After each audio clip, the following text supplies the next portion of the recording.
Well, I finally broke down and got a real flaring torque wrench, and holy crap, am I glad I did.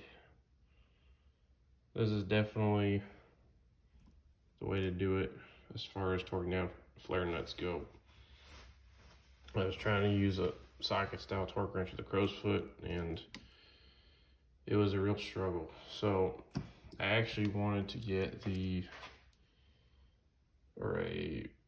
flaring torque wrench with a fixed head, not an adjustable head like this. But this is the only one they had at the supply house when I was on the way to do a job to flare in a filter dryer. So I decided to pick it up, give it a try. Manual totally sucks, but I did figure out finally as to the torque and everything.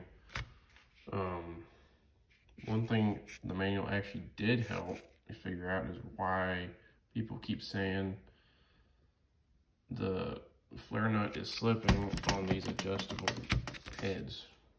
So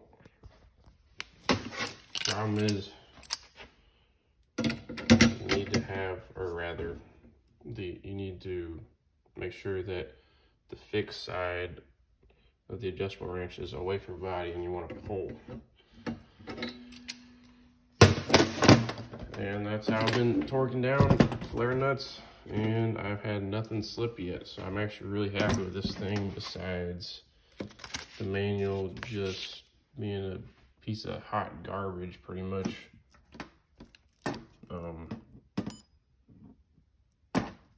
But I used it to flare in a filter dryer the other day. Pressure tested up to 300 PSIG of nitrogen, you know. Did a temperature compensated pressure test with Measure Quick. Was well within plus or minus 1% tolerance. Pulled a vacuum, which took quite a while because it was a wet system, but it did finally pull down to an ultimate vacuum of, I think it was like 448 microns. So,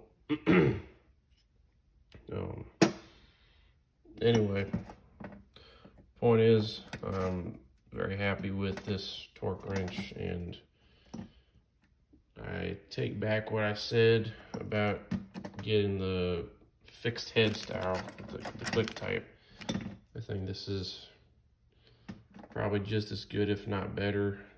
Definitely a smaller package to keep in front versus the fixed head.